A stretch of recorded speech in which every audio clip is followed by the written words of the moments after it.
The following is rated not safe for work.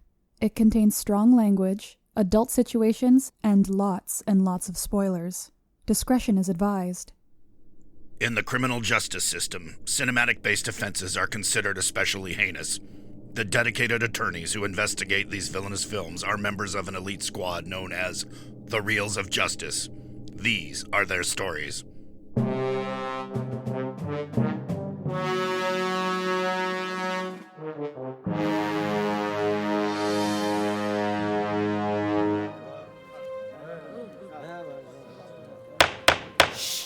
Order, please, order! The Reels of Justice is now in session. Judge Ryan, Dark Overlord of the Universe, presiding. We all rise for the Honorable Overlord, Rodriguez. Be seated. Welcome to the Reels of Justice. Today we are hearing the case of the People versus Howard the Duck. Howard the Duck is a 1986 action comedy about an anthropomorphic duck from another world who must thwart a sinister invasion of Earth by evil entities. For those of you unfamiliar with our court proceedings, we are here to determine if this film is guilty of being a bad movie. As always, in this courtroom, films are to be considered excellent until proven awful, and the burden of proof lies upon the prosecution to prove beyond a shadow of a reasonable doubt that this film is guilty. Mr. Dylan J. Schlender, you're appearing on behalf of the prosecution. You may begin your opening statement. Thank you, Your Honor. I want to start today's proceedings with an apology. Vern, I am sorry. I lashed out at you for your comments on Ernest movies when you were here to defend Scrooge. I did not realize I hurt you so much that you saw fit to make me watch Howard the Duck. We could have talked this out, but instead, you inflicted a punishment on me that far outweighed any offense I committed. Howard the Duck is a confused mess of a film that simply grates the senses. Offensive to sight, sound, and while we can't prove it, I'm sure a living duckman would smell terrible. This movie tries to seemingly appeal to kids and adults, tell a down-to-earth story and a sci-fi epic, and it all fails. Pockmarked with bad acting, bad directing, and just a bevy of bad design decisions, Howard the Duck is sure to have something for everyone to hate. Thank you. Thank you, Mr. Schlender, although I must warn you, we do not judge avian aroma in this court. Aww. Appearing on behalf... Change my notes. It's my favorites. Appearing on behalf of the defense is Mr. The Vern. Please present your opening statement. Thank you very much, Your Honor. Ladies and gentlemen of the jury, there have been many accusations about my client. He's badly acted. The direction is way off. He doesn't know who he's marketed to. But I just ask you to please just look at my client. Now, Howard is a duck not from this earth. His world consists of everyone looking like him and everything he consumes, including media, to represent people he knows. I mean, how would you feel if you just got home from work, was about to kick back with some beer, maybe some TV, your favorite issue of Play Duck or whatever space bait of your choice, and then you were flown across the galaxy to another planet filled with humanoid dogs or cats or scented ostriches? You'd be pretty freaked out, right? Now, my client here did the best to adapt to his environment. He found a friend, tried finding work at establishment some would feel they were too much above, but he did it. He also managed to save the world and have his friend earn her shot at the big time by giving her all the acclaim on stage.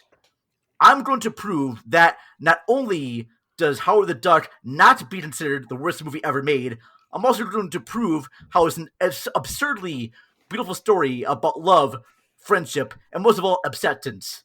The acceptance to love someone despite social norms without having to change your core values to do so. Thank you. Thank you, Mr. The Vern. Prosecution, you may proceed with your first exhibit. Thank you, Your Honor. My first point I would like to address is the movie's tone. The movie begins with us getting a glimpse into Howard's life. We see him having a somewhat plain, though seemingly comfortable existence. He has cigars in the humidor, beer in the fridge, and no less than 2 female suitors. Relics of his would-be glory days, trophies, music posters litter the house. Then a space laser sucks him to Earth. And here we have the movie.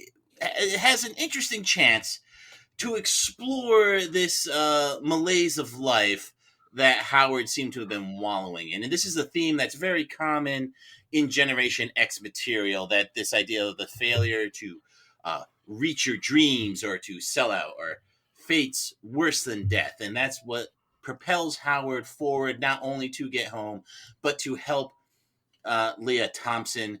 And they clash, they fall in love, and that's just all in the first 40 minutes. The movie completely shot its load, and nothing's really resolved. And the director said, "Oh my goodness, we have 1 hour left. What are we going to do?"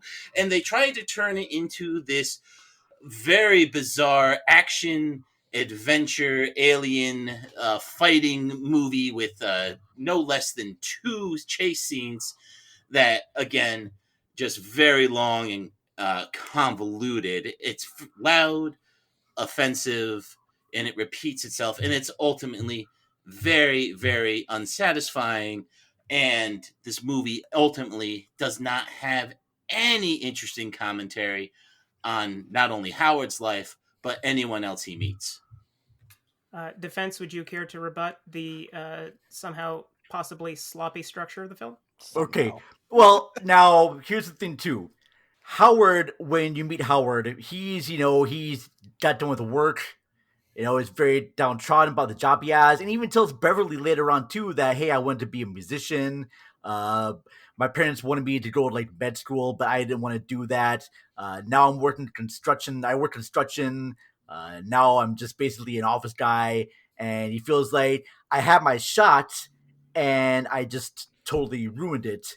And she even says, well, maybe you were brought here to do bigger and better things. And he did do bigger and better things by saving the freaking world. Yeah, he was fighting space aliens, though. He didn't actually get to explore anything of himself. He didn't make anything of himself. He just became a comic book hero. Well, he is a comic book hero. It is based on a comic book. And that's what they decide to lean into, which is just not interesting at all, because it completely grates against what they were trying to set up earlier with him being somewhat relatable, being disillusioned. Again, very popular in Generation X style material. Howard would be 27, so he'd be born in 59, so he's right at the start of that Generation X. So he's more of a yuppie in this movie. We got to take point here that this movie takes place in the 80s. And he wanted to be in 86, and he's 27. So he is right at the forefront of Generation X, assuming the movie itself is in the year. Order! 86. No more quibbling about what Generation X is. Yes, okay.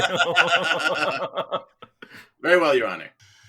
I would like to move on to my second point, and that would have to be the inescapable acting.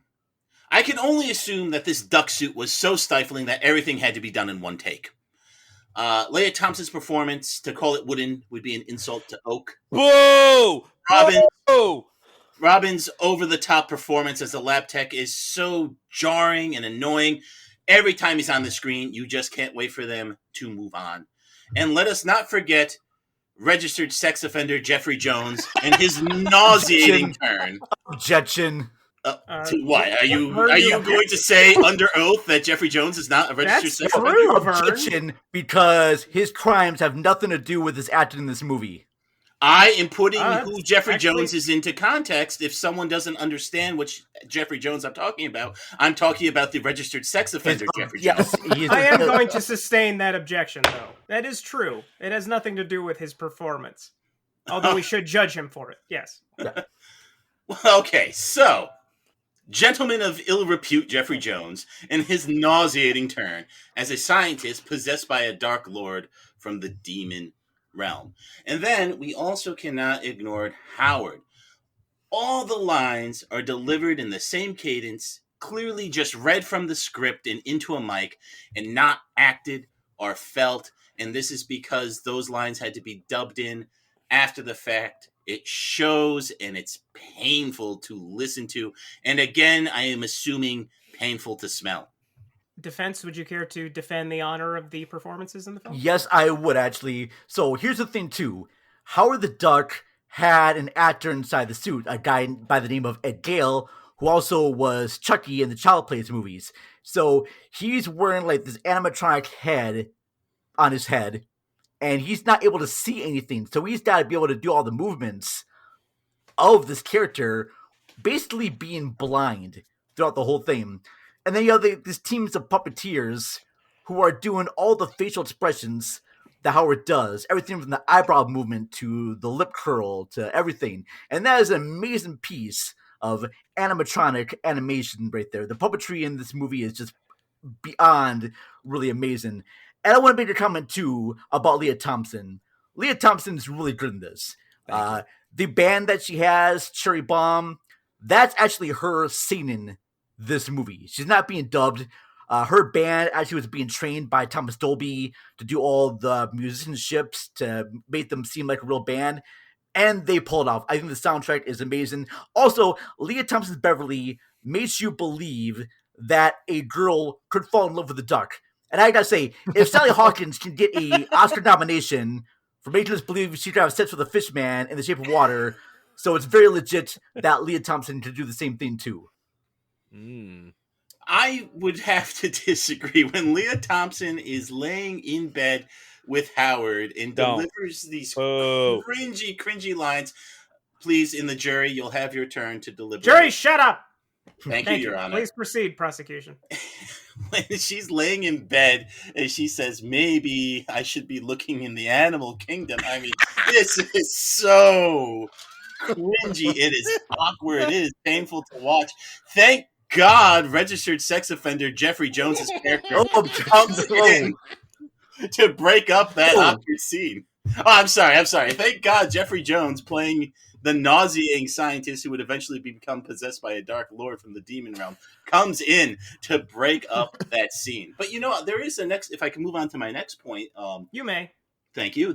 So Vern had brought up the production designs, and I gotta say, having so very recently watched King Kong from 1933, I find it very hard to blame shortcomings of production designs on the times, and this duck suit just looks terrible. The animatronic face looks like it's straight out of Chuck E. Cheese.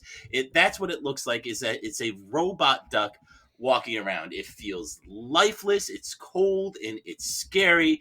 And we can't just say it's only 86 when a movie from the 30s was at least able to sell and convince a meaningful interaction between stop motion figures and humans.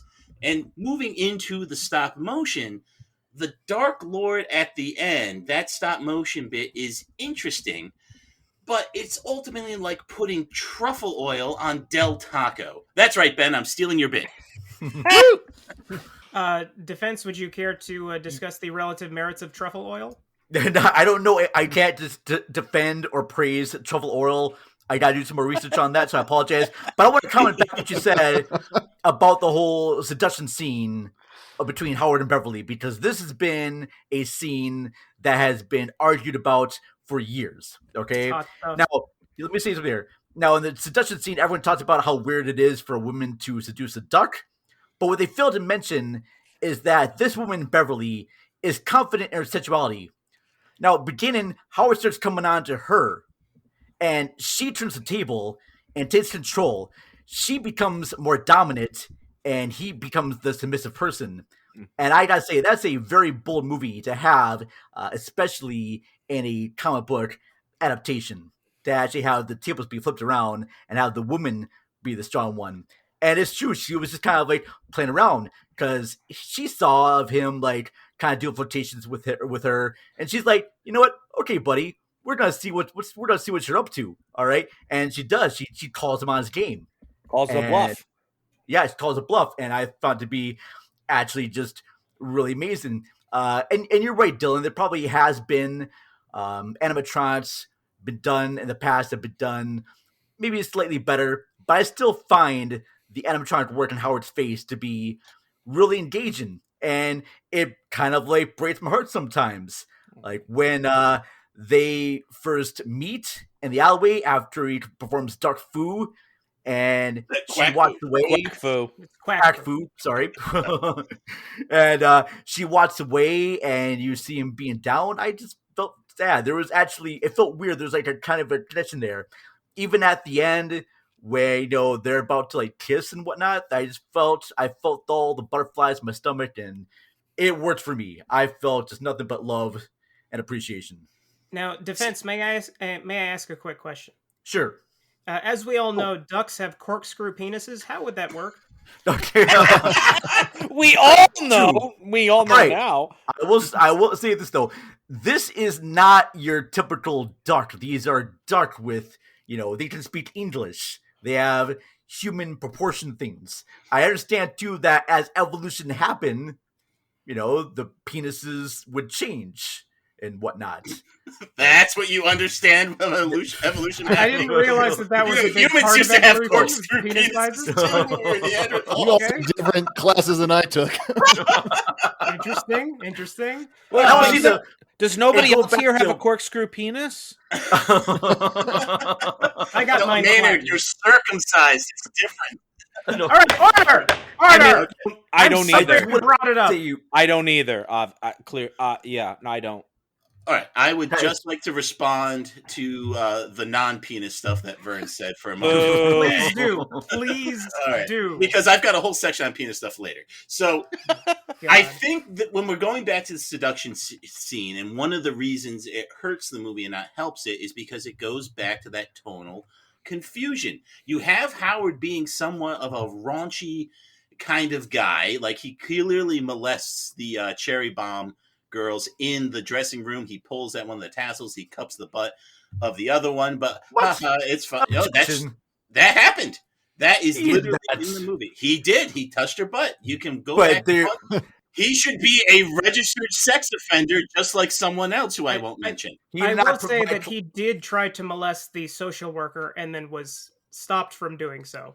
He did do that, and he does indeed cup the butt of one of the cherry bomb girls after pulling the tassel of the other one. That does happen.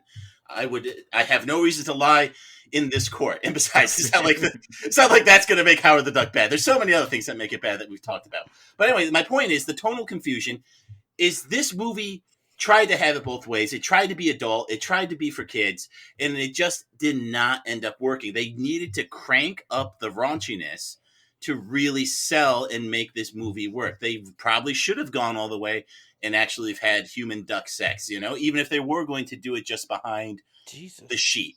But they didn't. They hedged. That scene ends, and then the movie completely shifts into like this weird E.T. Ghostbuster ripoff of chase scenes that are admittedly in George Lucas's wheelhouse, so I can understand why they'd be comfortable with that. But it just completely ignores the first part of the movie. And so, again, it just really hurts the movie because that's the point where everything shifts and really goes downhill when they could have made a really interesting, unique decision, and they balked. They quacked. They quacked. Defense, would you care to rebut that point? Very fascinating point there, Dylan. I, for one, never found any tonal shifts happening with this movie. And I'm glad, for one, that Howard and Beverly did not hook up that night, because that would just make things a little bit weird and strange. This is a story about a basic friendship, and Howard and Beverly is a big portion of the comic series. She's featured heavily there, and I believe that their time together really builds to something great and really just good stuff there. I do agree in some ways that the sort of whole thing about the aliens, a little far-fetched, but still, they had to have some adventure in there, and I'm kind of glad that's what they did to keep the story going. Although I wouldn't mind just having a relationship story with just Howard and Beverly. That would be kind of boring. Most people would want to see that for an action-adventure movie. So I think everything that happens in the plot happens for an exact reason. He shows up, scientist tries to find out who he is, he gets upset, leaves, tries to make on the real world, decides, you know what, I can't really do this alone. I need my friends. He comes back. Beverly has him stay at his house. They have a flirtation action. Then it turns out, hey, there were scientists that knew about Howard's arrival, and they calculated it, and I just thought everything just works perfectly. So I don't understand the whole thing about tonal shift. Because okay, but for Vern, me, everything you just said, that is the first 40 minutes of the movie, though. That's what, and then everything shifts immediately. So where you just stopped, that was the first part of the movie. That's the thing where the movie has potential. After everything you just said, we get 2 chase scenes, and we get this weird demon universe monster coming in laser fights, and it completely destroys everything that the movie could have built. And it wasn't even, it was a house of cards on sand to begin with. You know, it was already shaky, and this just completely obliterated it. And with that interruption, I will rest my case there, Your Honor, and yield the floor to the Vern. Before we do move on, I do want to say, as the resident Howard the Duck fan in this courtroom today, Howard and Beverly in the comics have actually had a physical relationship. Thank you, Your Honor. Whoa. Would you like to present your first argument? Mine? Yes. Your Honor? Well, actually, let's hear it now. I don't have too much. Well, I will say this, though. Now, this movie was directed by Gloria Katz and Willard Height. I'm going to mess up the name. I apologize. You were saying yuck the whole time. They worked with George Lucas on American Graffiti, and also one of the best Indiana Jones movies ever, Temple of Doom. Yes, that's right. Yes.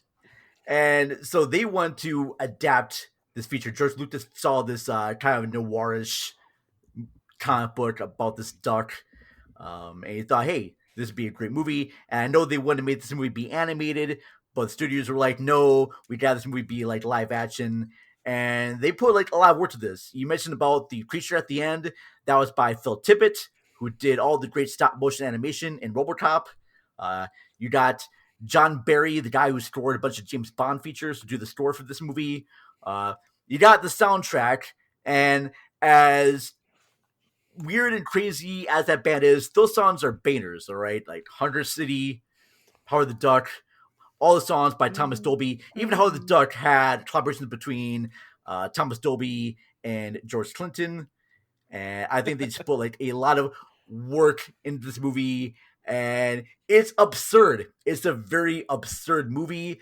But being the fact that I was kind of a nerdy kid growing up, seeing the story about a guy who is an outcast and, you know, finds love and acceptance, and people seem to like who he is, that, you know, as a nerdy kid being picked out in school right there, that just meant something to me at that age. And I think it's a very enduring story about no matter what life gives you, if you happen to arrive in Cleveland, there's always a way to be better. Well, don't worry, Vern. In 30 years, some nerds could be talking about how awesome your soundtrack was. I should be. I know. I would love that. See, though, I think this is one of the problems we have when we're examining artifacts like Howard the Duck. We start pointing out to these very tiny things, and we try to get purchased with them. Like the stop-motion Demon Lord, which I already said was like truffle oil on Del Taco. Still stealing your bit, Ben. And then the soundtrack, you know, it was like how much are we going to let these tiny little things try to rehabilitate and resave entire movies? And I just don't think it's appropriate. I don't think it works here. I don't think the soundtrack is compelling in the way, say, it would be for Xanadu, which was a driving force for the movie, the way it would be for Josies and Pussycats, which was a driving force for the movie. The fact that the soundtrack doesn't suck is incidental to something like Howard the Duck. True, but the soundtrack still bangs, and it's probably one of the best soundtracks next to probably Purple Rain. Ooh, wow. We'll let the jury decide that one. I'm not sure. I'll just say no. You stuck too close to the sun on pastrami wings on that one. So, you also have, a lot of great other things behind the scenes. You have Richard Klein, our director of photography, who did the photography for Body Heat and Star Trek. And All of Me. Yes. Oh, yes. Yes. All of Me is a fantastic movie. That's not on trial here. I want that strict from the record. I'm making him keep it in. Damn it. Defense, do you have any further arguments, or do you rest your case? You know what? I'm ready to get my closing arguments. Okay. Both sides have rested their cases. The attorneys will now present their closing arguments. Mr. Schlender, you may begin. Ladies and gentlemen of the court, Howard the Duck is a pile of hot garbage. The onion peelers have tried to claim it from the ash heap of history, but we must not let them. While there are no limits to the animadversions I can levy against this movie, all I need to do is ask you to look into your heart. This movie is not fun. It is not worth rewatching, and it serves only as an example to show how making every wrong decision can make a bad movie. Thank you. Thank you, Mr. Schlender. Mr. The Vern, you may present your closing argument. Thank you, Honor. Ladies and gentlemen of the jury, Howard the Duck is an absurd movie. It's a crazy movie. It goes different places, but it wants you to enjoy the ride. Let me ask you this, the jury. I'm sure there have been moments in your life where you felt like an outcast. Do you remember your first day of high school and how awkward and weird you felt during that times? Well, take that experience you felt going to high school for the first time and times that by a million. Whoa. Still probably won't be close to how Howard the Duck felt being in a new planet, surrounded by species that he knew nothing about. He was nervous, he was scared, but he found the confidence to befriend a girl, save a band, help save the world as well, and we can actually find something in Howard in ourselves. And I think the movie, as I mentioned before, is a very heartwarming tale about friendship. He was able to look past his differences. Beverly was able to look past her differences, and the two were able to find a bond, a love, and a friendship that many of us want, but very few of us will have. And I think Howard the Duck is a very beautiful movie. It's also a punk rock movie as well. And for that, it's probably one of the greatest movies of all time because the filmmakers don't give a fuck. They were like, screw this. We're going to make the type of like hardcore film that we're going to make. We're not going to make it for mainstream squares. No, we're going to do it for all the punk rock kids out there. And we're going to actually have our own style and whatnot. And says, hey, we got a big budget. Let's make this as crazy. And we'll put duck tits in there. And we'll have all these like crazy things happening. And it's just going to be great. And people are going to hate it. People are going to love it. It's just going to be amazingly great. And I gotta say, it had a special edition DVD come out not too long ago, and because of Howard the Duck's popularity, Howard the Duck appeared in the MCU universe, and I imagine that they'll probably end up doing a reboot of Howard in the MCU later on. I imagine Howard the Duck and Deadpool team up together because I have that issue of Howard the Duck and Deadpool together. That would be just amazing. I think Howard the Duck should be in Deadpool 3. That would be a great way to bring that character into that universe. But I'm going to my case right there. I think Howard the Duck is a fun movie if you allow it to be a fun movie that it is. Thank you. Thank you, Mr. The Vern. I really hope that Deadpool Howard the Duck movie does not happen. Members of the jury, Mr. Robb Maynard, Mr. Big Ben Haslar, Mr. Play Duck Ryan Luis Rodriguez. I fucking hate these nicknames. You have all heard the facts concerning this case. It is now up to you to determine if this film is guilty of being a bad movie. The bailiff will escort you to the deliberation room to render your verdict. Duck boobs, woo! Tales of daring, do bad, and good luck boobs, woo! And he's Scottish too, like Scrooge. We have collapsed into nonsense. Well, this is an interesting movie. With all apologies to the Vern, I am still scratching my head over to what the hell it was that I just saw. I cannot wrap my head around it. Mr. Maynard, wrap my head around it. What do you got? Dude, I have so many thoughts about this movie. So, to me, the biggest the challenge this movie faced, and it wasn't quite gone into, is it couldn't decide if it wanted to be the kids movie like E.T. or if it wanted to be the adult movie like Ghostbusters. And it seems like halfway during production they switched, right? Because like if they had just gone full kid movie on it, this would be like a great kid movie that adults could enjoy. Right, but there's too much sex Isn't in that it. what Ghostbusters is, though? Exactly. Right. It is like, well, Ghostbusters is more on the adult side. There's tons of stuff kids won't get that goes over their head. Ghost blowjob and all. Exactly. And that's, to me, that's Howard's problem. Is it couldn't decide which way it wanted to go, and so it ends up not committing either way, and ends up being sort of this mess in the middle. Because like, all the duck puns and stuff in the beginning are right up my alley. They're great. And then you've got duck tits, which I love too. Like, I just wanted to see more duck tits, but you don't get any more. That a lot behind the scenes. I bet you did, Mr. Maynard. I bet you did. Exactly. Like, the old saying, Ben, you've seen one pair of duck tits, you want to see them all. And people with a corkscrew penis flock together. Yeah, exactly. But yeah, it couldn't decide which way it wanted to go. And that's like, the rest of the film's not raunchy. They were talking about if they're going to do a future MCU with Howard, it's going to be like really more raunchy than Deadpool. Even it's going to be something crazy. It's going to have to be over the top. And this movie, that's the problem. It's not over the top enough. I think they should have leaned kid way. We talked about the animatronic head, and I don't think it's bad. I didn't think it's bad. The Teenage Mutant Ninja Turtles, I think, is 1990, right? Yes. And this face is about on par with what those faces can do 4 years. I don't think. I think that's a little par. No, I would say that the turtle heads are more articulated and more intricate. But I mean, the biggest problem with the duck head is that it doesn't have a throat. It literally, the back of his mouth is the same color as the rest of his mouth. He doesn't even have like a little bit of black to make it seem like, give that illusion that perhaps he has a throat. It just looks like a puppet mouth.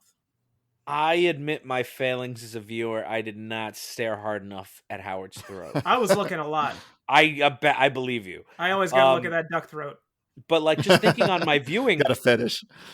Howard is one of the things I like about the movie. I pretty much like Howard throughout. He doesn't, his costume, whatever, it doesn't take me out of the movie. I resonate with Howard as a character, as a believable duck. You guys didn't, apparently. No, I don't have a problem with the duck suit per se. It's just that it seems like the people at Industrial Light and Magic could come up with something that is a little better in terms of just the mouth part. But I do think that for what it is, which is a little person in a suit wearing a head that is constructed of servos and could not have been easy to wear, much less, as Vern said, he can't see in that thing, which is amazing that he can even give a performance. Mm-hmm. But that's not my issue per se. With it wasn't all there for me. It wasn't bad, but it wasn't good either. I mean, I was very aware that it was an animatronic duck head. There was no like being drawn into the character or anything like that. It's kind of like, drawn animation versus CGI. There's just like something there that they just couldn't quite capture. Now, and another thing we talked about a lot was the seduction scene. Now, I'll admit that in the seduction scene, there was some cringe and stuff, only because I wasn't sure actually which way it was going to go. But looking back, I mean, Leah Thompson's, she's not being sincere. She's calling Howard's bluff to sort of rebuke him. She does not actually plan on fucking Howard. Until the end. I don't know. Well, okay, and that's a great point, Ben, because at the end, the sort of fade out's very ambiguous. Right there, it chickens out right at the end. Well, no, but I like that it's ambiguous. It leaves you to decide whether that is going to go romantic or not. No, it seemed like she was going to kiss him, and then it fades out. It's like, you filmed it. You just cut it. You chickened out. Maybe it's or a chicken out. Duckened out, turduckened out. I don't know that I mind the fade out. But let's talk about this. Bestiality is so taboo because animals can't consent, but Howard can consent. So what would really be wrong with Howard and Leah Thompson getting it on? Nothing. Yeah, and I wish they would have Right. gone all the way I'm with okay it, not with because it. I wanted to see it, but I want to either like hate it because of what they did, but not because of what they pulled back from. I don't know if 1986 was ready for corkscrew penis inside Leah Thompson. I don't know that we're ready now, I wouldn't to be show honest. anything. I do silhouettes or something. But I might not be ready for it now. Exactly. Yeah, if Cool World can get away with it, why not? Why not? Oh, Howard the Duck? don't bring that shit up now. Yeah. So to me, when I was watching the movie, I loved the first scene. The whole Duck World, I was in. I was sold. I was ready. And then what sucks I agree. is you leave Duck World Disagree. almost immediately.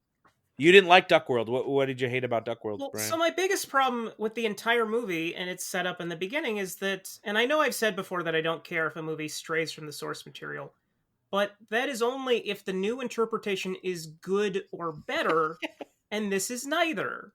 This in the comics, the homeworld that he comes from doesn't matter, but by the way, it's regular Earth, just except they happen to be animals. That's really the only difference. It is just an alternate Earth. As a side thing, Ryan, because Howard says Tora, Tora, Tora, that means that in Duck World, Japan also exists and Pearl Harbor happened. Yeah. Yeah, pretty much. And they speak Japanese in Duck World is exactly Japanese. Yes, precisely. So the point of the Howard the Duck character is not where he came from. It doesn't matter.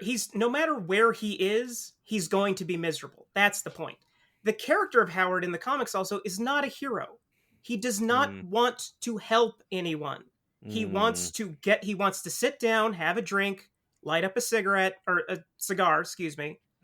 and enjoy himself. And he's prevented by the universe in this sick existential joke from ever doing this. And the problem is that Willard Hike and Gloria Katz saw this comic book. Yuck. No, Yuck. Hike. Yuck. Willard Yuck. Hike and Gloria Katz were given this comic book by George Lucas, the producer. And he said, this is a really smart, subversive comic book. I want you to take a look at it, maybe write a script. And what they saw was, oh, he's a talking duck. That's silly. And that's literally what the entire movie's about. Howard the Duck is not about duck puns, although, yes, he does practice quack foo and he does call humans hairless apes. That's in there. He got to Earth from the nexus of all realities, and they mentioned the word nexus. That's kind of there.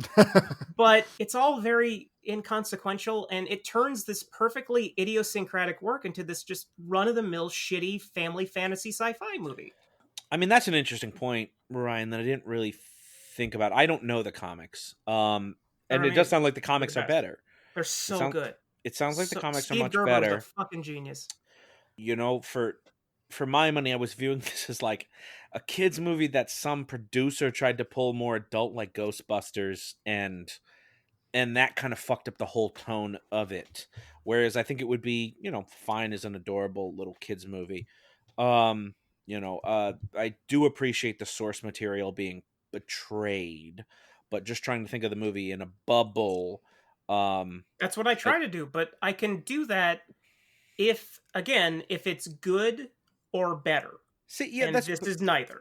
I like Act 1. And they don't show him at first. I love that sort of silhouette of like the duck marching around his apartment. Like that stuff is brilliantly done. Although he's a duck, of course. Yeah, because all the but I think it doesn't like show it like right off the get go. It eases you in. Raiders of the Lost Egg. That's not even a good pun. Come on. I believe it was Breeders of the Lost Stork.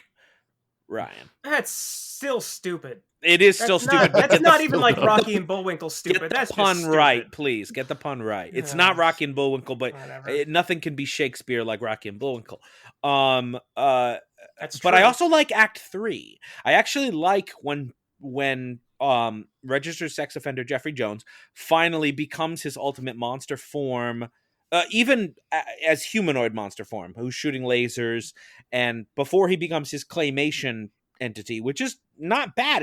It's amazing claymation. That's such a good design. It's great. Such a Phil Tippett thing. It's good. It's well done. And so my problem is Act 2, where it's like there's kind of nothing going on, and Tim Robbins is bad, and that's too bad for Tim Robbins, but he's bad. He deserved his Razzie that year. At least he's committing, though.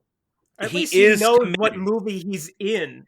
He is committing. He really is. He's going for it all. So I can't, and then Jeffrey Jones, it's like, I don't know.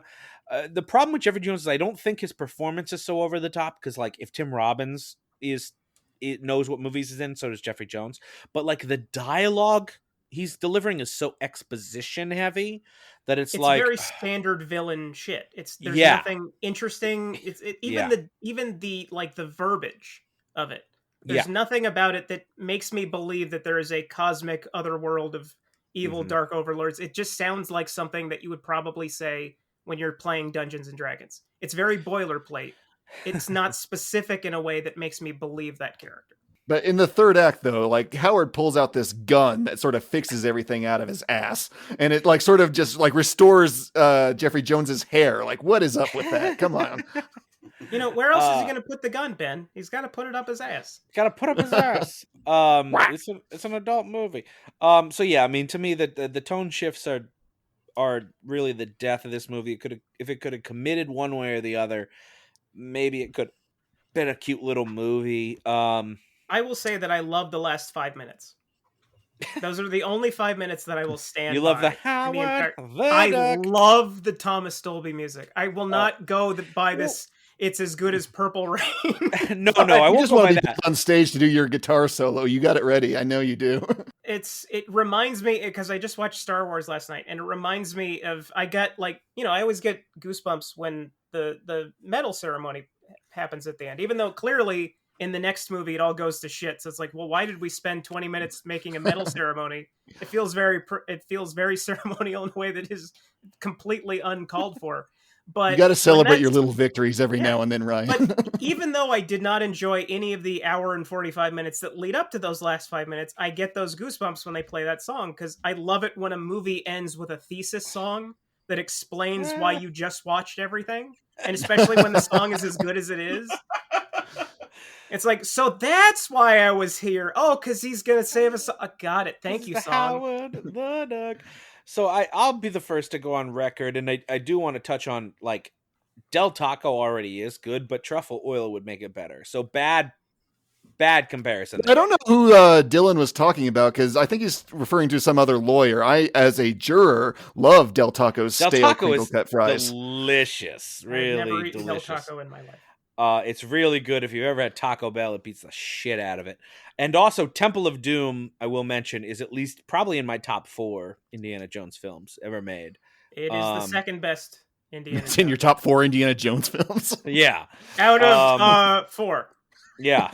So, I'm going with Howard. Man, I liked Howard. No, there's Howard things I don't like about this movie. Not Howard Man. Howard Man.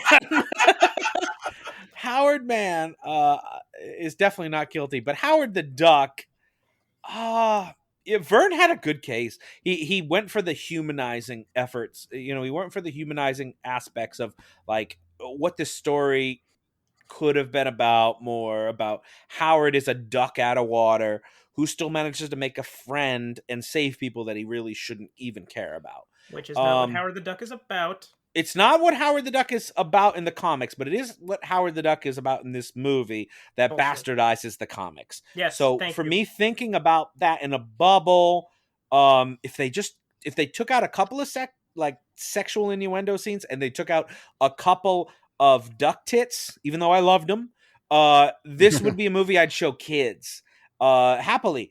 And so I'm giving Howard the Duck not guilty. I have the image of you abducting a bunch of children and making them watch Howard the Duck. There are children here all the time, and I make them watch. I'm going to show it to a bunch of kids. Sure, they're not my kids. Non-mammalian boobs work, sir. I mean, the ducks lay eggs, so they're not nursing. They're not warm-blooded. Why does this duck have boobs?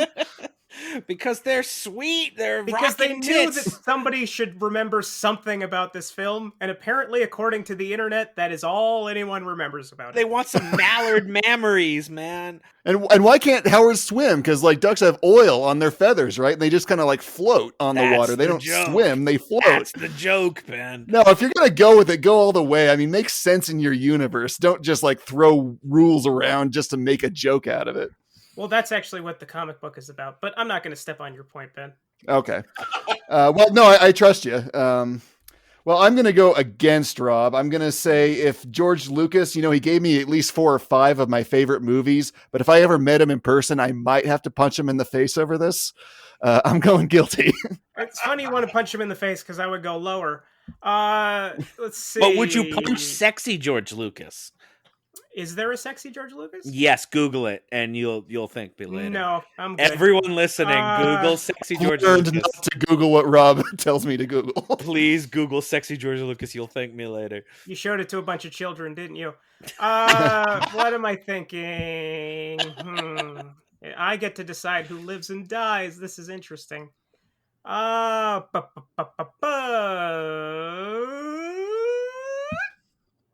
guilty. Yes! Yes! Howard the Duck. Ben is just shocked silent. I know. I have no words. I have no words. All right, I'll tell that somewhat handsome judge. Oh, fuck Ow. you, Ben. Thank you. Very handsome judge. Very handsome. Mr. Foreman, have you reached a verdict? We have, Your Honor. In the case of the people versus Howard the Duck, we find the defendant not guilty. Fuck yeah! Oh, woo! The verdict is so rendered. I hereby sentence Howard the Duck to 20 more years in Marvel character obscurity, where he shall be a cellmate to Man-Thing. Court is adjourned.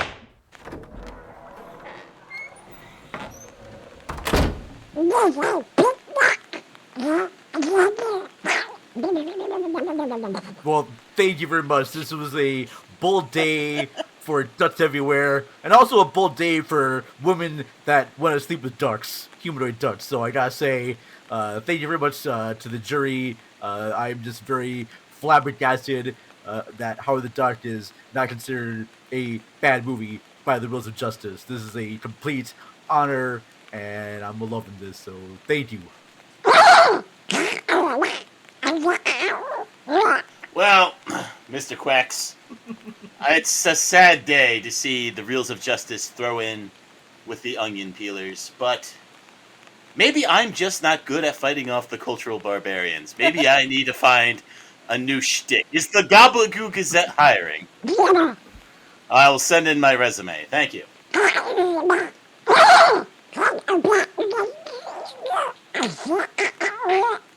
So is Donald choking in this scenario?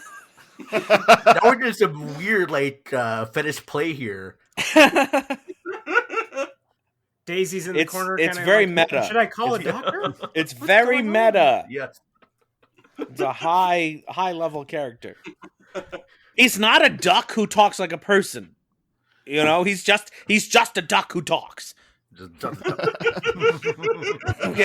He doesn't speak English. He speaks duck. We have lost our minds. We are in hell. That's you. So Right. it was- Vern, you deserved this victory because your argument to me, it touched me in the heart. Oh, well, thank you. I was glad I touched you there instead of other places, so I'm glad I touched your heart. Yes. Wow. I'm glad that you did not go anywhere near my infamously corkscrew penis. I wanted to go over the more I saw this movie at a young age, at 9 years old. I saw this movie in theaters. And I knew it. Seeing Beverly the first time, Howard in bed right there, I was like, yeah. hello, whoa, wow, what's going on down there? I'm just That's a formative moment. I saw it just the other day, and it was a formative moment for me. I'm sorry, Ryan. Oh boy! But here's the thing, too. I saw, Leah Thompson in Back to the Future in theaters, and she you have don't kind of look a like crush this, on her though. She don't look in that like movie. this. And then a lot better in Back to the Future. no, she's very cute in Back to the Future. She's like, oh, this is a cute, wholesome girl, and then Howard the Duck, like, oh, she could be sexy as fuck. All right. Now, what is your verdict on the fake boobs in Back to the Future Part 2? Not as good as the duck Compared boobs. to the duck boobs in this one. Not as good as the duck boobs. Yes, they did. Oh, and I got to meet Leah Thompson at a film fest, and she signed my copy of Howard the Duck, which is really cool. And I got to talk to her about Howard the Duck. I said it's one of my favorite movies of all time, and she says, "Yeah, I had a fun time doing that." I even bought a comic book where she appears as herself. Yep. And meets the character of Beverly in there. Yeah, that's the most recent run. Yeah, It was great. kind of fun there. So yes, Ooh, sounds like they're setting it up to bring Howard back. I would love that. I think they are. As a I do supporting not want character, that. yeah, James Gunn Yeah. loves him. He's I got know 3 that much for MCU sure. appearances. he does. I don't see him as being a main character just yet. No, We'll see, that's we'll a long see. way No. off. That's Yeah. it's He not happening. appears as a cameo, like off after credits cameo. The next step is gonna have him appear in like maybe a supporting role, a very small supporting role. You gotta like build him up a little bit.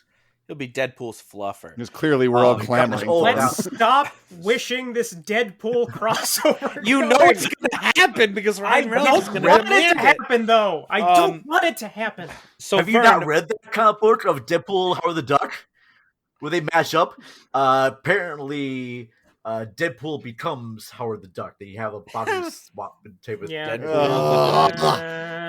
Swapping, not so much a bias swapping, but for some reason they merge. Yeah, they merge merge. together. Yeah. So Vern, off the Yes? Howard the Duck topic, what has been keeping you busy lately? Well, right now I've just been kind of busy. We just finished up our Femme Fatale February series on the podcast, talking about dangerous, sexy women in film, talking about Basic Instinct, Bound, Gilda, Innocent Blood, a whole bunch of other film noir titles. And we had a bunch of great guests on the podcast this last month. We had Nikki from the podcast In Bed with Nikki. We also had Howard Kasner of Pop Art Podcast. We also had let's see now, Ruby May of My Closet Kink podcast talking about Secretary. We just had a bunch of great guests this last month, and I'm very, very thankful and grateful. Kind of going on a little bit hiatus right now for the month of March, but we're coming back strong in April. And a little preview here, we're going to do a script read of Superbad. Oh, Ooh. nice. You're going Now- to be McLovin, aren't you? Everyone, yes, I am Ruby McLovin, yes.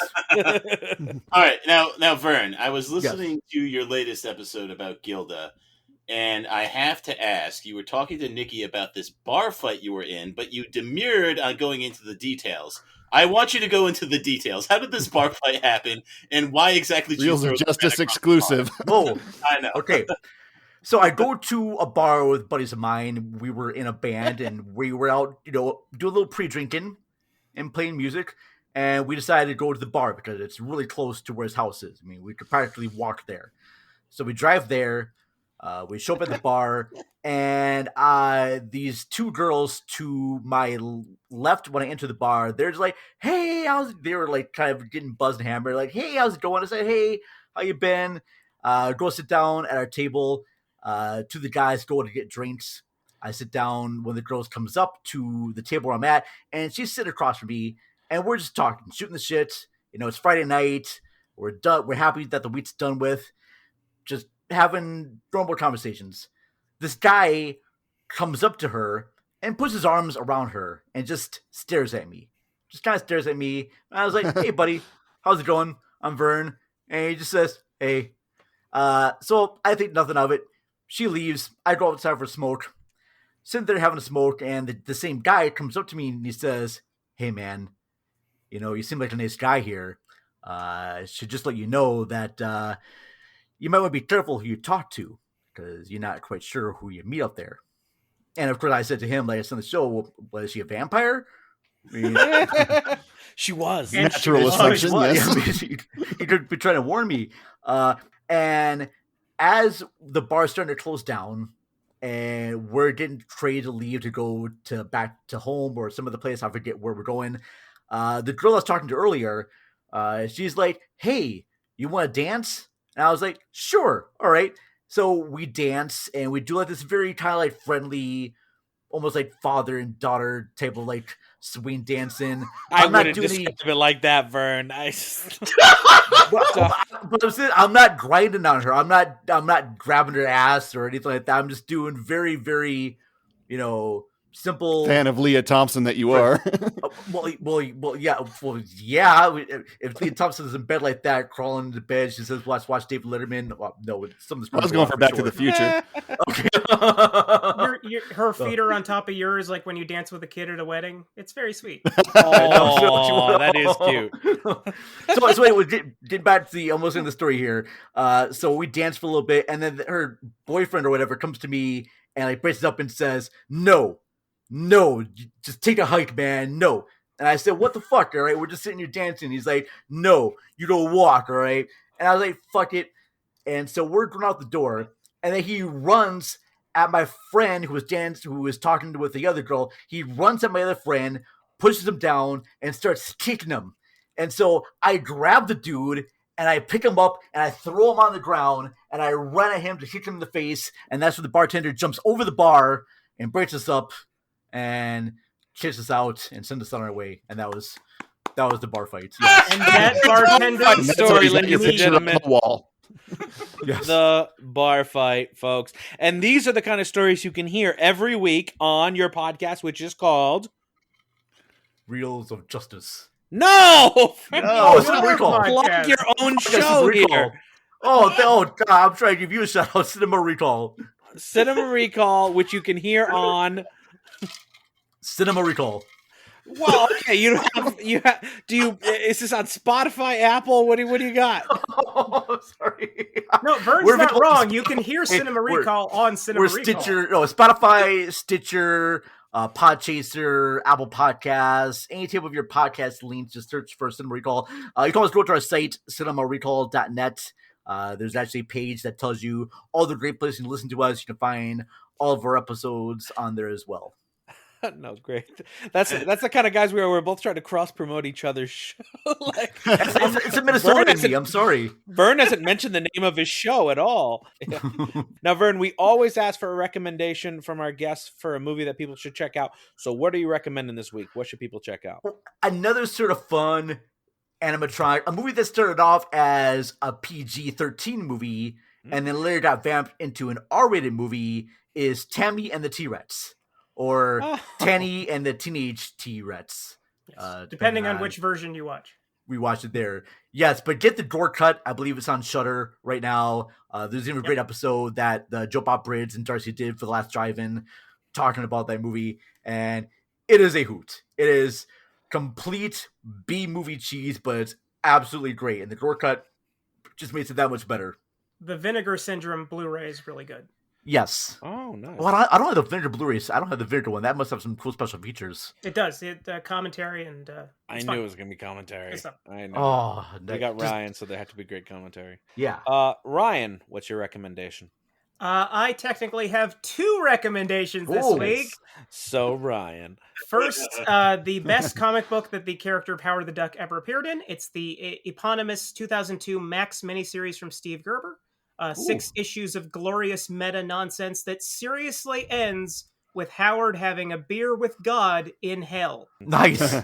And for my movie recommendation, the best movie that Howard has ever appeared in, 2017's Guardians of the Galaxy Volume 2, the most visually dazzling and emotionally rich movie in the entire Marvel Cinematic Universe, and easily the first auteur-driven one as well. It is a beautiful tale of chosen families working past unspeakable trauma, set against a gorgeously bold cosmic landscape.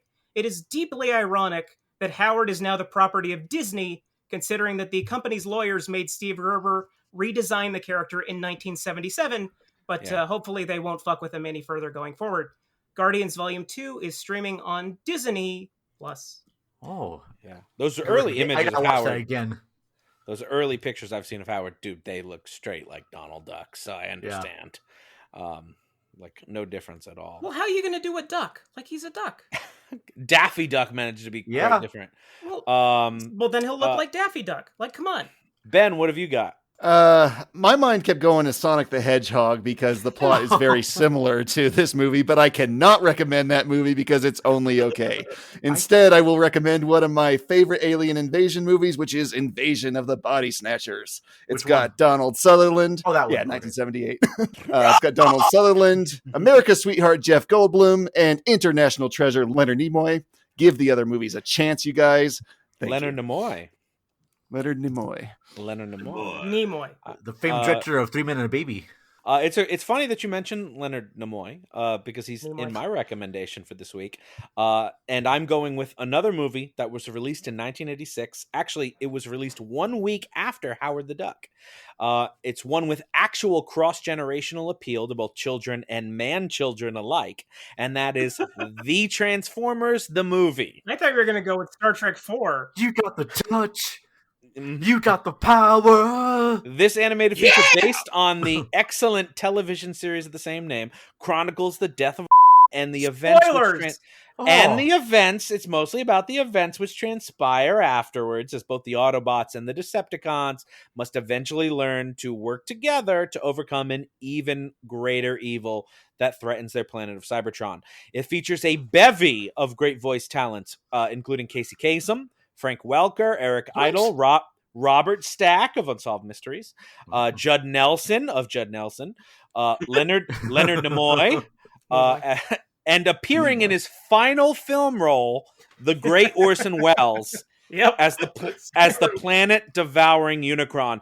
And I'll let you guys know that Welles actually famously consumed 3 times his body weight in fried foods every day to prepare for this role.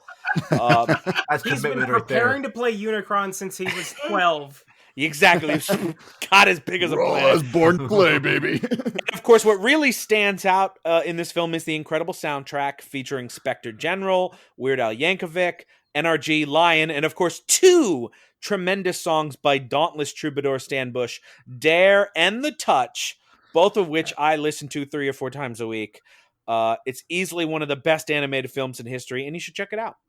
I know The Touch from Boogie Nights as opposed to Transformers. The But movie. I heard it first in Transformers, but was that song written for Transformers, The Touch? Yes.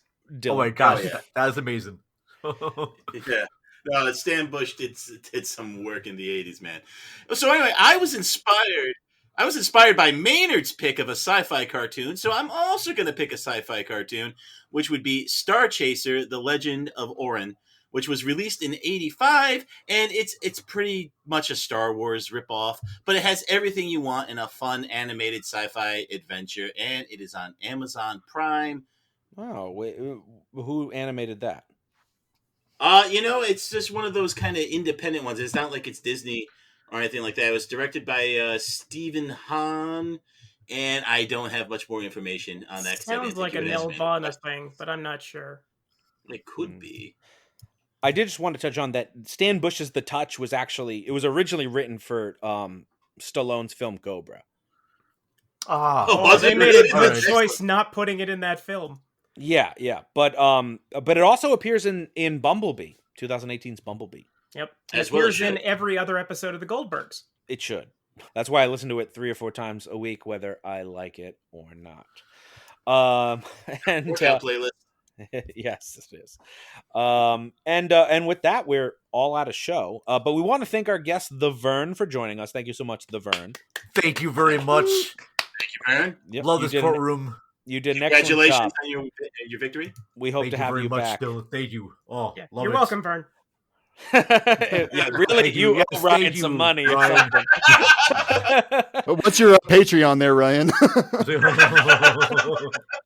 Patreon.com/Coolness Chronicles, ladies and gentlemen. Go send me some bucks. Now there's a man who knows how to plug himself, Vern. You can learn a lot from Ryan. And with There you that, go. we're on the show. But we hope you'll join us next time as the reels of justice keep turning. Count it. Later. Wheels of justice keep on turning. Please follow us on Twitter at Reels of Justice, Instagram Reels of Justice, and Facebook.com/Reels of Justice.